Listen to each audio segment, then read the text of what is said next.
Okay. Hopefully this is working. All right.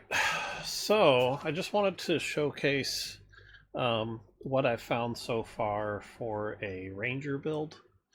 Um, so rangers, your main focus is to not fight in melee distance.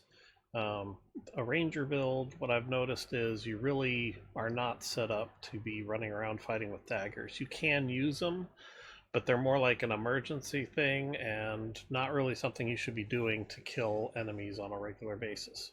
The biggest reasons why is if you're a ranger, that usually means you're wearing the leather armor or the ranged armor, and you're not set up to take damage in melee combat. So if you want to do, like, say, a rogue build, then yes, you might do a lot of green talents or skill points, but then you're going to have to focus in on the red skill trees as well, because you need to get a lot of health, damage reduction, and there are actually melee bonuses that you need if you're going to be using daggers on people.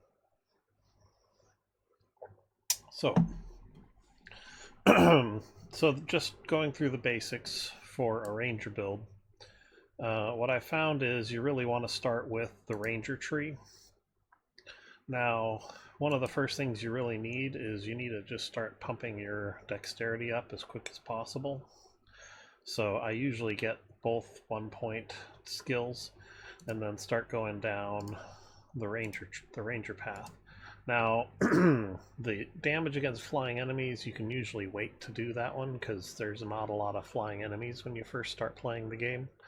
But you are going to need that by the time you're getting to Nomad Highlands, because Kindle Waste definitely has a lot of flying enemies. Nomad Highlands, yeah, you're going to start seeing stuff that you have to deal with. Now, I usually don't get beasting right away. It's not a bad ability, but it's not really part of my focus. And I also avoid getting the multi-shot trigger for special arrows, because what I find is I really don't want multiple explosive arrows being shot. I usually use those more precisely, and I don't want multi-shot being procced on that.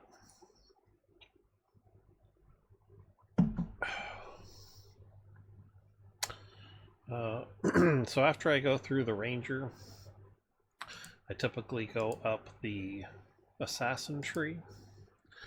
Now, the assassin tree is kind of interesting because you've got an ability that'll help you regen mana, and then like another ability that makes you restore stamina. When you get the restore mana, you pretty much want to be getting shell shock as quickly as possible after that. So you might even get your dexterity point, get the blessed arrows, and then get shell shock, something like that, or shell shock and then blessed arrows. Because shell shock is really powerful for stunning enemies, which really helps you with your control. And that is kind of like the foundation of your entire build, is using shell shock to stun enemies. After that, you do want the dexterity point, and then I go all the way up to the end of assassin. Again, Eagle Eye is a good ability. It doesn't affect your damage though, so I usually hold off on getting it. And then I avoid getting Slice and Dice because you really shouldn't be doing dagger strikes. And needing to do a dagger strike to upgrade the damage of your bow attacks is not going to help you very much, because that's a very like unnatural way to be playing, is to melee something and then shoot something with your bow. So what I typically do is I just go around and just get the bare minimum. I don't really go for the poison blade stuff because, again, daggers aren't really your focus. And same thing over here. I don't really worry about the dagger stuff. After that, I go down the last tree. I usually will pick up double jump. Double jump is actually one of the first abilities I'll pick up. So if when I'm going down the ranger tree, I'll try to spend the 8 points or 7 points to get double jump before I get to the max of ranger. But it all depends on your preference. Other than that, yeah, again, I don't really focus on the daggers, so I don't really worry about the backstab mastery or the one-handed melee weapon and dagger finesse. And my goal is to get to the dessert stomach, so you can eat 4 different types of food, and then last meal, so that your food, if you die, you don't have to redo your buffs. And then what I've done up until now is I'll take the base stamina regen to help increase your stamina regeneration, but that's about it there. Now, after this, you're free to go into whatever you want. So if you did want to do a rogue build, you could go into melee. I think that would be a mistake. I feel like your main focus should be to just kind of build on the fact that you are a ranged attacker. There are abilities like Radiant Aura and Water Aura that really help you survive as a ranged attacker. So my preference is to basically go down, so you need these intelligence points because you're going to start relying on magic. And then I like Radiant Aura, so you can basically go, I think I basically did like, went right down this path here, so it increases my fire damage and then gives me Sun Aura and Radiant Aura.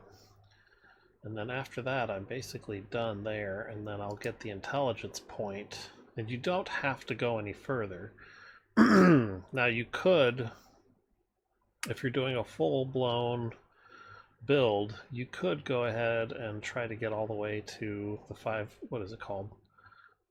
Just the regular intelligence point at the end of Wizard. So there's nothing wrong with doing that, but you don't have to. So yeah, you could do all this to try to help buff your damage, but you're not required to. And so yeah, I'm at 135 points at the moment. So pretty much not going to be getting any of the stuff over in the red tree unless I really want it. But yeah, so I've got Radiant Aura. I've got about half of the intelligence points that you can get. And so the goal is, yeah, you get these intelligence points unlocked. You can then get Water Aura. And then basically go down. So you do want to go down the Trickster line,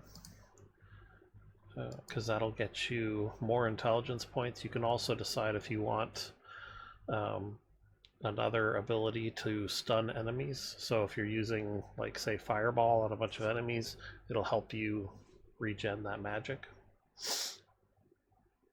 The other thing that's nice is Counter-Strike. If anybody does get a hit on you, it has a chance of reflecting 50% of the damage back, so then that can help you survive that attack and kill that enemy as a result.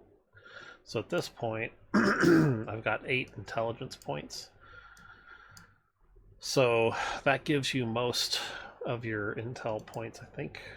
Yeah, dexterity I've only got 9. So the last thing to do is go down the battle mage, and this is where you kind of have to make a choice. So I don't feel like you should go any further. Let me just double check. Yeah, so what you could do, if you really want the intelligence points, you can go ahead and get all the way to the end here. Where you run into a problem is you don't really want to go on the sides, because this is for wands, and you're not really going to be using wands if you're a ranger. So usually the staff is about the biggest thing you're going to be using, because you can do like big AoE spells from a distance and then swap back over to your bow for single targets. Yeah, so I don't recommend the wand, because the wand is counter to using your bow. Your bow is a lot more, you're a lot more agile while you're using your bow. You can also do things like get beasting, so it slows you down while you're in the air, and you can get eagle eye if you want that sniper kind of capability, right? So at this point, you've spent all 184 points. You've got the 10 points in intelligence, 9 points in dexterity. Where was... Did I miss a point of dexterity somewhere? I don't know that there was another point to get. So, yeah, because I've got the graceful stride, so that gives you the bonus dexterity point for every 2 levels of the flame. And I don't think I missed anywhere that there's a dexterity point that you could have gotten. Now, this part of the tree is kind of it's a little contentious to me, because you're not going to get any value out of spending 3 points on this unity, and you don't necessarily need, you really don't need the life essences. That's just a little bit of health. The exalted is really the biggest bonus in the battle mage skill tree, because that's going to end up giving you an extra 4 intelligence points by the time you get a level 8 flame altar. But you could argue you don't need that, right? So if you don't want to do that, then that saves you 14 points. If you're having a survivability issue, you can go down the tank path. The tank path makes it so you're gonna bump up your health some more. You're gonna make your armor a lot more effective. You can basically give yourself more damage mitigation. Yeah. So depending on how you want to do it, I like getting both, where you get a 10% less physical damage and a 15% less magical damage.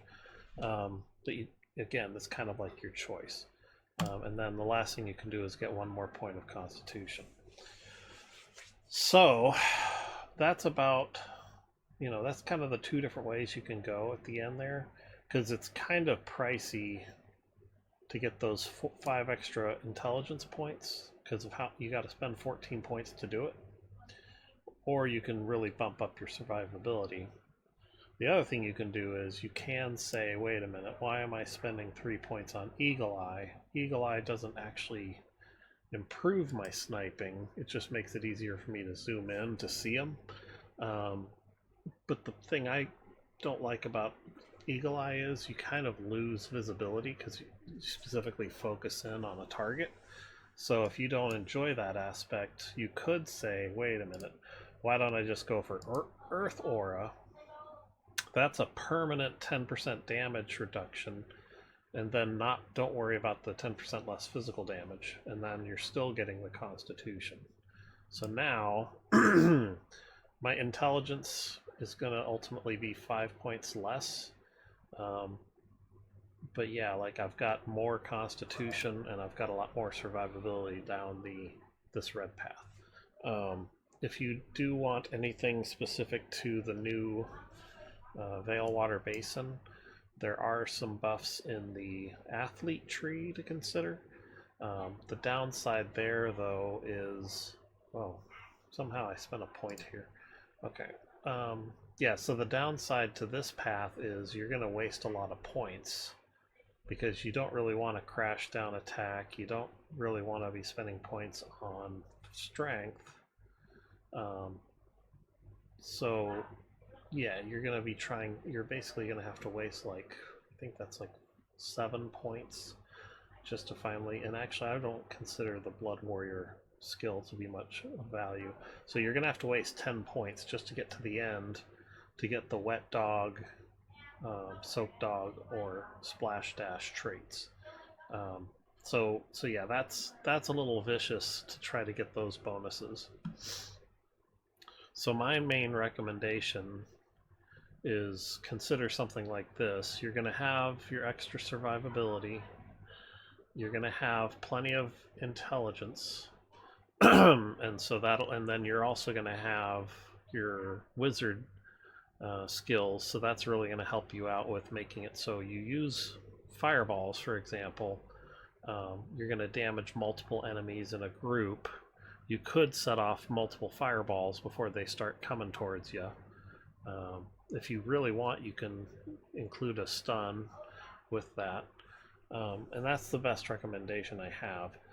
If you're good enough that you don't really run into a problem with getting attacked, you can reduce down what you spend on the tank tree. Get things like Eagle Eye, and then, yeah, again, go back to, I think it's, yeah. So then you just have to figure out if you want all these bonuses.